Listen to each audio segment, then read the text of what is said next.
அனைவருக்கும் வணக்கம். ஜோதிட ஆசிரியர் இனியன். இந்த கிளாஸில் நாம் வர்க்கோத்தமம் அப்படின்னா என்ன அப்படின்னு பார்க்க போகிறோம். அதாவது ஒரு கிரகம் ராசி சக்கரத்தில் எந்த ராசியில் அமர்ந்திருக்கிறதோ நவாம்ச சக்கரத்திலும் அதே ராசியில் அமர்ந்திருந்தால் இது வர்க்கோத்தமம் என அழைக்கப்படும். இந்த வர்க்கோத்தமம் அடைந்த கிரகங்கள் அதிக வலுவுடன் உள்ளது என்று பொருள். அதாவது சாதாரணமாக இருக்கிறத விட கொஞ்சம் அதிக ஒரு வலுவோட இருக்கிறது அப்படின்னு அர்த்தம்.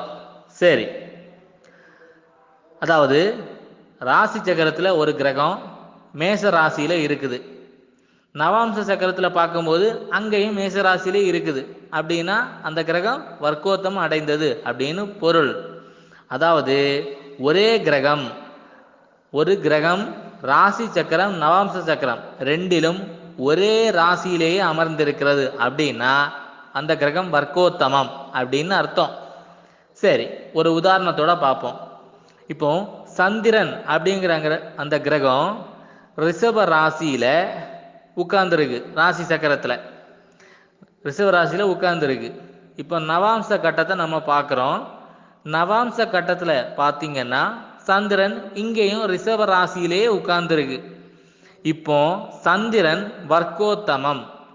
சரி, சந்திரன் ராசியிலையும் நவாம்சத்திலையும் ஒரே ராசியில இருக்கணும் அப்படின்னா ராசி சக்கரத்தில் சந்திரன் எந்த நட்சத்திர பாதத்தில் உட்கார்ந்துருக்கணும்? இது ஏற்கனவே நவாம்ச சக்கரம் போடும்போது நம்ம படித்தோம், ஞாபகம் இருக்கா? அப்போ சந்திரன் ரெண்டுலேயுமே ஒரே இடத்துல வரணும் அப்படின்னா அந்த நவாம்ச சக்கரம் போடும்போது நம்ம என்ன பார்த்தோம்?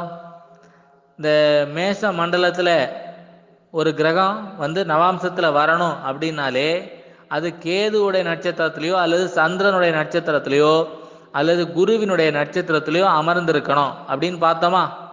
அப்போ இங்கே பாருங்க, ராசி சக்கரத்தில் எங்கே உட்கார்ந்துருக்கு? சந்திரன் ரிஷப ராசியில் உட்கார்ந்துருக்கு. அப்போ நவாம்சத்துலேயும் ரிஷப ராசியிலேயே வரணும் அப்படின்னா இது மேஷ மண்டலம். மேஷ மண்டலத்தில் ஒரு கிரகம் நவாம்சத்தில் இங்கே வரணும்னா கேது சந்திரன் குருவோட நட்சத்திரத்தில் உட்கார்ந்துருக்கணும். அப்போ ரிஷப ராசியில் என்னென்ன நட்சத்திரம் வருது? கார்த்திகை, ரோஹிணி, மிருகசீரிசம். இதில் ரோஹிணி அப்படிங்கிற அந்த சந்திரனுடைய நட்சத்திரம் மட்டும்தான் இந்த மேஷ மண்டலத்தோட பொருந்துதா? அப்போ சந்திரன் முதல்ல எங்கே உட்கார்ந்துருக்கணும்? ரோஹிணி நட்சத்திரத்தில் உட்கார்ந்துருக்கணும். சரி, அடுத்தது பாதத்துக்கு வருவோம். எந்த பாதத்தில் உட்கார்ந்துருக்கணும்?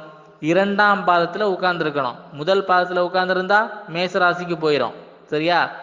அப்போ ஒரு கிரகம், அது சந்திரனே உட்கார்ந்துருந்தாலும் சரி அல்லது வேற எந்த கிரகமாக இருந்தாலும் சரி, ரிஷப ராசியில் ஒரு கிரகம் ரோஹிணி நட்சத்திரத்தில் இரண்டாம் பாதத்தில் உட்கார்ந்துருக்கு அப்படின்னா அமர்ந்திருக்கு அப்படின்னா நவாம்சத்திலையும் அந்த கிரகம் ரிஷப ராசியில தான் உட்கார்ந்துருக்கும்.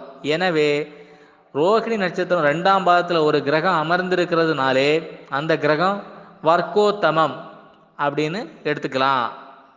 சரி, அப்போ எந்தெந்த நட்சத்திர பாதங்களில் ஒரு கிரகம் உட்கார்ந்தா அது அப்படியே ராசி சக்கரம் நவாம்சம் இந்த ரெண்டுலேயும் ஒரே இடத்துல இருக்கும் அப்படிங்கிறதுக்கு ஒரு நட்சத்திர பாதங்கள் கொடுத்துருக்காங்க. இங்கே மேலே இமேஜில் கொடுத்துருக்கேன், பார்த்தீங்களா? மேலே ஒரு இமேஜ் கொடுத்துருப்பேன், அதில் கொடுத்துருக்கேன், நோட்ஸ் எடுத்துக்கோங்க. இப்போ மேஷ ராசியில் பார்த்தீங்கன்னா அஸ்வினி 1 அப்படிங்கிற அந்த நட்சத்திரத்தில் எந்த கிரகம் உட்கார்ந்தாலும் அது வர்க்கோத்தமம். ஏன்? நவாம்சத்துலேயும் அது மேசராசிலேயே தான் உட்கார்ந்துருக்கும். அடுத்தது பாருங்க, ரிஷபத்தில் ரோஹிணி அப்படிங்கிற அந்த நட்சத்திரத்தில் ரெண்டாம் பாதத்தில் எந்த கிரகம் உட்கார்ந்துருந்தாலும் அது வர்க்கோத்தமம்.